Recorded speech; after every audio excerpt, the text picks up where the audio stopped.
నేను ఇక్కడ అక్కడ ఫలము తినడం అంటే అర్థం 4వ అధ్యాయం 1వ వచనంలో కూడడమై ఉన్నది. కూడడము మనం దాన్ని ఏమంటామంటే ఫిజికల్ కనెక్టింగ్. సో ఆ ఫిజికల్ మనకు ఆదాము చేసిన పాపం ఏమనగా ఫిజికల్గా కనెక్ట్ అవ్వడం. దానికంటే ముందు సర్పం ద్వారా కనెక్ట్ అయ్యారు. ఎవరు? అక్కడ స్త్రీ. ఆల్రెడీ అక్కడ సర్పము మరియు స్త్రీ ఇద్దరు సంభాషణ జరిగింది.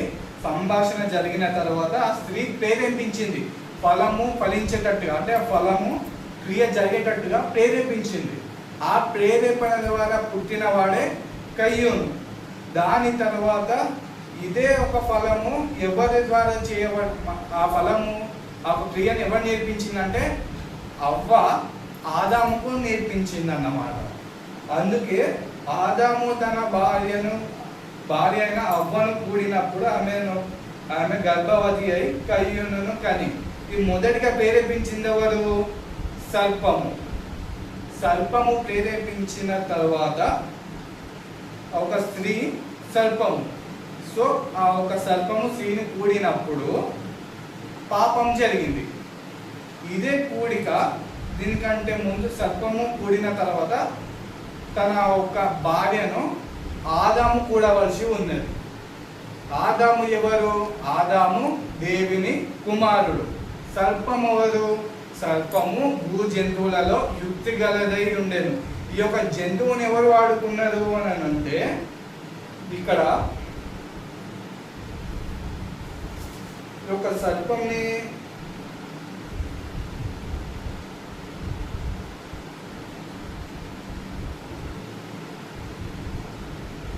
ఈ యొక్క సర్పంని మనం డైరెక్ట్ చూసుకుంటే యెషయా 14వ అధ్యాయం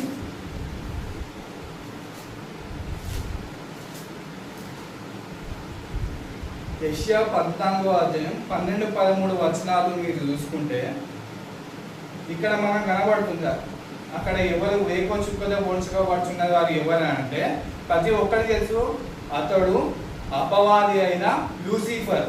యెషయా గ్రంథం 14వ అధ్యాయం 12-13 వచనాలు చూసుకుంటే ఇక్కడ వేకో చుక్కతో పోల్చబడుతున్న వాడెవరు అంటే అపవాది అయిన లూసిఫర్. అతడు ఎక్కడ పడదోయబడ్డాడంటే మొదటిగా పాతాళంలో పడదోయబడి ఇప్పుడు ఏదోను తోటలో కనబడతా ఉన్నాడు. ఏదోను తోటలో అతడు ఉన్నాడు.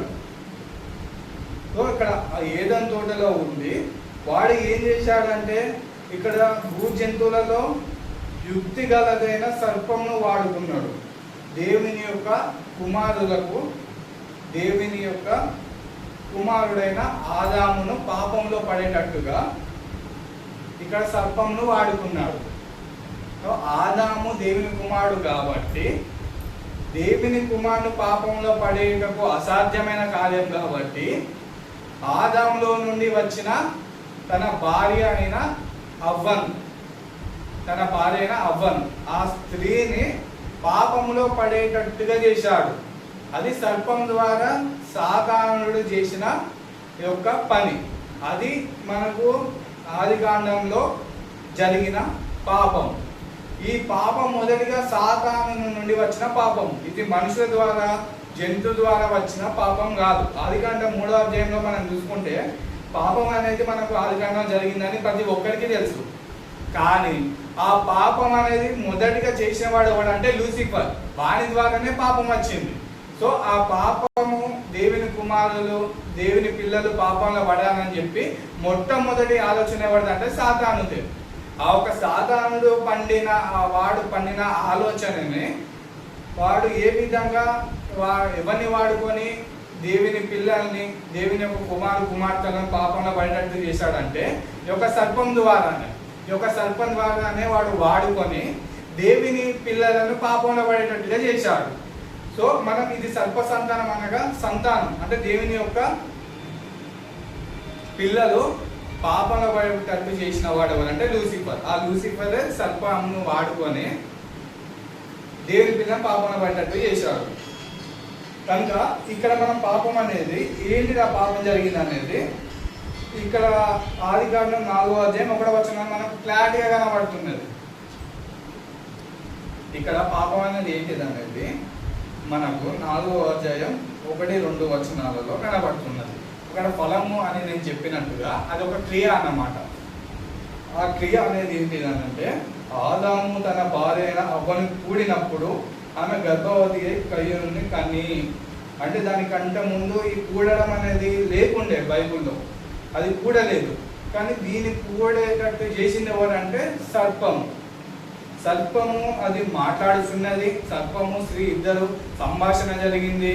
సంభాషణలో సర్పము ఆ స్త్రీని ప్రేరేపించి ఆ స్త్రీ ద్వారా తన ఒక సంతానాన్ని తీసుకొని వచ్చాడు. ఆ సర్పం వాడు ఏం చేశాడు? అపవాది సర్పం వాడుకున్నాడు. ఆ సర్పం ద్వారా పుట్టిన వాడి సంతానమే ఈ యొక్క కయ్యూను. ఈ కయ్యూను అనేది సర్ప సంతానమై ఉన్నాడు. కయ్యూను ఎవరనగా సర్ప సంతానం. అందుకే బైబిల్ చెప్తా ఉంది కయ్యూను అపవాది సంబంధి. వాడు ఎవరి సంబంధి? యోహాను అంటాడు. యోహాను రాసిన పత్రికలో అపవాది సంబంధి. కయ్యూను అపవాది సంబంధి. అపవాది సంబంధి అంటే అపవాది వాడుకున్న సర్పం ద్వారా వచ్చిన సంతానం ఎవరంటే కయ్యూను. కయ్యూను ఎవరి సంతానం? కయ్యూను సర్పం సంతానం. అందుకే సర్పం ద్వారా పుట్టిన కుమారుడు కాబట్టి మనం సర్ప సంతానం అంటున్నాం. అందుకే ఈ యొక్క సర్పం ద్వారా వచ్చిన క్రియ వలన సర్ప సంతానం అనగా సర్పం చేసిన క్రియ పాపాలలో ఒక పాపము. ఈ యొక్క సెక్స్ ద్వారా వచ్చిన ఒక కుమారుడు ఎవరనంటే ఈ యొక్క కయ్యూను. మొదటిగా క్రియ ద్వారా వచ్చిన వాడు కయ్యూను. ఈ యొక్క క్రియ ఎవరు జరిగించారు అని అంటే ఇది సర్పము చేసిన క్రియ. సో సర్పం చేసిన క్రియ ద్వారా వచ్చిన వారు సంతానం. ఇప్పుడు సర్పం ఏ విధంగా అయితే స్త్రీతో కలిసి కూడుకున్నదో, ఇద్దరు ఫిజికల్గా కనెక్ట్ అయ్యారో, కనెక్ట్ అయిన తర్వాత పుట్టిన వాడే కయ్యూను. దాని తర్వాత అక్కడ ఆదాము కూడా అదే విధంగా చేయవలసి వచ్చింది. అంటే తన భార్యను అవ్వను కోల్పోలేక పాపంలో పడిపోయింది. ఏది ఒక క్రియ జరిగింది, అది పాపం కాబట్టి ఈ యొక్క ఆదాము కూడా తన యొక్క దేవుని కుమారులను తీసుకొని రావాలి కాబట్టి ఆదాము కూడా తన భార్యను కోల్పోవడం ఇష్టం లేక ఆ ఒక కార్యము జరిగించవలసి వచ్చింది, ఆ ఒక క్రియ జరిగించవలసి వచ్చింది. ఆదాము ఏం చేశాడనంటే ఇది సర్పముతో చేసిన ఒక క్రియను తన యొక్క ఆదాము యొక్క భార్యను తనను వదిలిపెట్టుకోలేక అతడు కూడా తన అదే కార్యం చేయవలసి వచ్చింది. సో ఆ క్రియ జరుగుట వలన హేబెలు పుట్టాడు. ఇక్కడ మనం జాగ్రత్తగా గమనించినట్లయితే మన ఒక సహోదరుడు అంటా ఉన్నాడు, ఇక్కడ డైరెక్ట్ ఉన్నది కదా ఆదాము తన భార్యను అవ్వను కూడినప్పుడు ఆమె గర్భవతి కయ్యూను అన్నదని. కానీ 3వ అధ్యాయంలో జరిగిన పాపం యొక్క వివరణ అనేది 4వ అధ్యాయం 1వ వచనం 2వ వచనం చూస్తే క్లారిటీగా అర్థమవుతుంది. ఎందుకంటే మొదటిగా సర్పము మరియు స్త్రీ వీళ్ళిద్దరి మధ్య జరిగిన సంభాషణ ద్వారా అందులో ఎవరు గెలిచారంటే సర్పం ప్రేరేపించింది. ఏది? అవ్వను ప్రేరేపించడం ద్వారా ఒక పాపం జరిగింది. ఆ పాపం ద్వారా ఒక కయ్యూను ఆల్రెడీ గర్భంలో పడ్డాడు. అదేవిధంగా ఇదే ఒక క్రియని తీసుకువెళ్ళి ఆదాముకు చెప్పుడ ద్వారా ఆదాము కూడా దేవుని సంతానం తీసుకురావాలి కాబట్టి, దేవుని కుమారులను తీసుకురావాలి కాబట్టి దేవుని కుమారుని కొరకు అతడు కూడా క్రియ జరిగించవలసి వచ్చింది. సో ఆ క్రియ జరుగుట ద్వారా హేబెలు పుట్టాడు అనేది ఇక్కడ మనం చూడొచ్చు. ఇక 4వ అధ్యాయం ఈ యొక్క కుమారులు అనేది పాపం అనేది ఎట్లా జరిగింది, పాపం యొక్క వివరణ అనేది 4వ అధ్యాయం 1వ వచనం 2వ వచనంలో క్లారిటీగా రాయబడి ఉన్నది. సో దానిని మనం గ్రహించవలసి ఉన్నది. లేఖనాలు మీరు జాగ్రత్తగా గ్రహిస్తే ఈ యొక్క సర్ప సంతానం అనేది మీకు అర్థమవుతూ ఉంటుంది. ఇక్కడ 4వ అధ్యాయం ఆదికాండం 4వ అధ్యాయం 2వ వచనం తరువాత ఆమె అతని తమ్ముడకు హేబెలును కనెను. హేబెలు గొర్రెల కాపరి, కయ్యూను భూమిని సిద్ధపరచువాడు. ఇక్కడ మొదటిగా సర్పము మరియు స్త్రీతో 3వ అధ్యాయం నుంచి మనం చూసుకుంటే 3వ అధ్యాయం మనం చూసుకుంటే ఇక్కడ స్త్రీ మరియు సర్పం ఇద్దరు సంభాషణ జరిగింది. వీళ్ళిద్దరు కనెక్ట్ అయ్యారు. మొదటిగా వీళ్ళిద్దరు కనెక్ట్ అయిన తర్వాత ఇదే విషయం తీసుకుపోయి తన భర్తకు చెప్తే, భర్త అనగా ఆదాము చెప్తే ఆదాము కూడా అదే క్రియ జరిగింది. ఇప్పుడు ఎట్ ఏ టైం రెండు ఒక గర్భాలు అదే టైంలో జరగవలసి ఉన్నది. అక్కడ మనకు జరిగింది కరెక్ట్గా మీరు గ్రహిస్తే లేఖనాలన్నీ మనం పరిశీలిస్తే ఇక్కడ మొదటిగా సర్పం ద్వారా తన యొక్క సంతానాన్ని అవ్వ ద్వారా తీసుకొని వచ్చాడు. అదేవిధంగా దేవుని కుమారుడు అయినటువంటి ఆదాము తన యొక్క సంతానాన్ని అవ్వ ద్వారా తీసుకొని వచ్చాడు. మొదటిగా సర్పం ద్వారా వచ్చిన తన సంతానం ఎవరంటే కయ్యూను. దాని తర్వాత వచ్చిన సంతానం ఎవరంటే దేవుని సంతానం హేబేలు. అందుకే సర్ప సంతానము కాబట్టి వాడు ఇక్కడ మన 3వ అధ్యాయంలో కనబడుతుంది మనకి ఏం జరిగింది అనేది. వాడు సర్ప సంతానం అవునా కాదా, కయ్యూను దేవుడు సంతానం హేబేలు అవునా కాదా అనేది కింద వచనాల్లో మనకు క్లారిటీగా కనబడుతుంది. దీనిని మీరు మంచిగా గమనించినట్లయితే డైరెక్ట్ స్టేట్మెంట్ ఉన్నది. ఇక్కడ డైరెక్ట్ స్టేట్మెంట్ ఇది చదువుకోవడానికి ముందు ఇక్కడ డైరెక్ట్ స్టేట్మెంట్ ఇంకొకటి ఉంటుంది. ఇక్కడ సర్ప సంతానకు మరియు దేవుని సంతానంకి మధ్యలో దేవుడు కూడా డైరెక్ట్ స్టేట్మెంట్ ఇస్తాడు. ఆ స్టేట్మెంట్ ఏంటిదంటే పాపం జరిగిన తర్వాత 3వ అధ్యాయం ఆదికాండం 3వ అధ్యాయం 15వ వచనం, మరియు నీకును స్త్రీకి. ఇక్కడ మరియు నీకును అంటే ఎవరితో అంటున్నాడో 14వ వచనంలో చూద్దాం ఏమంటున్నాడు, ఎవరిని పట్టుకొని అంటున్నాడు. 14వ వచనం, అందుకు దేవుడైన యెహోవా సర్పముతో నీవు దీన్ని చేసినందున, సర్పంతో అంటున్నాడు, దీనిని చేసినందున దీన్ని ఏం చేశాడు, దీన్ని చేశాడు. కానీ ఏం చేశాడు ఆల్రెడీ చెప్పాను, 4వ అధ్యాయంలో క్లారిటీ ఇచ్చాను. వాడు ఏం చేశాడు అని అంటే సర్పం వాడు ఏం చేశాడంటే అవ్వ ద్వారా తన సంతానాన్ని తీసుకొని వచ్చాడు. సర్పం అవ్వ ద్వారా సంతానాన్ని తీసుకొని వచ్చాడు. సర్పం యొక్క సంతానం కయ్యూను. వాడిని అదే ఇక్కడ అంటున్నాడు, ఇక్కడ దేవుడు అదే అంటున్నాడు, నువ్వు దీన్ని చేసినందున. వాడు ఏం చేశాడు, అవ్వతోటి కూడాడు. అది కూడడమే ఇక్కడ దేవుడు అడుగుతున్నాడు, నువ్వు దీన్ని కూడడం చేసినావు కదా, ఈ పని చేసినావు కదా, నువ్వు ఫిజికల్గా అవ్వతో కలిసావు కదా, నువ్వు సెక్షువల్ రిలేషన్షిప్ అవ్వతోటి ఆ స్త్రీతో పెట్టుకున్నావు కదా, నువ్వు చేసిన ఈ క్రియ వలన, నువ్వు చేసినందున పశువులన్నిటిలోనూ భూ జంతువులన్నిటిలోనూ నువ్వు శపించబడిన దానివై. ఏం చేశాడు, శపించాడు, శాపం ఇచ్చాడు. సర్పం ఏం చేశాడు, శపించాడు, శాపం ఇచ్చాడు. శపించబడిన దానివై నీ కడుపుతో ప్రాకుచు నీవు బ్రతుకు దినములన్నీ మన్ను దిందువు. ఇక్కడ శపించబడ్డాడు ఎవడు, సర్పం. వాడు శపించబడిన తర్వాత మాటలు వేనై ప్రాకు జీవి తయారయ్యాడు.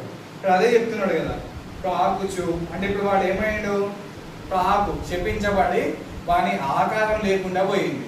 వానికంటూ మనిషి లాంటి ఆకారం కలిగిన ఆకారము శపించబడిన తర్వాత ప్రాకు జీవిగా తయారయ్యాడు. దానికంటే ముందు అతడు మొట్టమొదటిగా అన్నిటికంటే అల్పమైన జీవి ఏంటిదంటే కప్ప తర్వాత మనం చూసుకుంటే కోతి తర్వాత చూసుకుంటే కొండెంగ తర్వాత మనం చూసుకుంటే చింపాంజీ తర్వాత ఉండేది సర్పమే. ఎందుకంటే మనిషికి దగ్గరగా పోలిన వాడు ఎవడంటే ఒక సర్పమే. ఇప్పుడు అది శపించబడ్డది కాబట్టి మనం చూసే ప్రాకు జీవులు పాములు అవన్నీ కూడా అది శపించబడిన తర్వాత మనకు కనబడుతున్నాయి. కానీ దానికంటే ముందు ఆ విధంగా లేవు. దానికంటే ముందు సింపాంజీ చూస్తే కొంచెం దగ్గర పోలిక ఉంటుంది మనిషికి మరియు సింపాంజీకి. అందుకే మన సైన్స్ ఏమంటుంది అంటే మనిషి వచ్చిందే కోతి నుండి వచ్చిండు, సింపాంజీ నుండి వచ్చిందని అంటారు.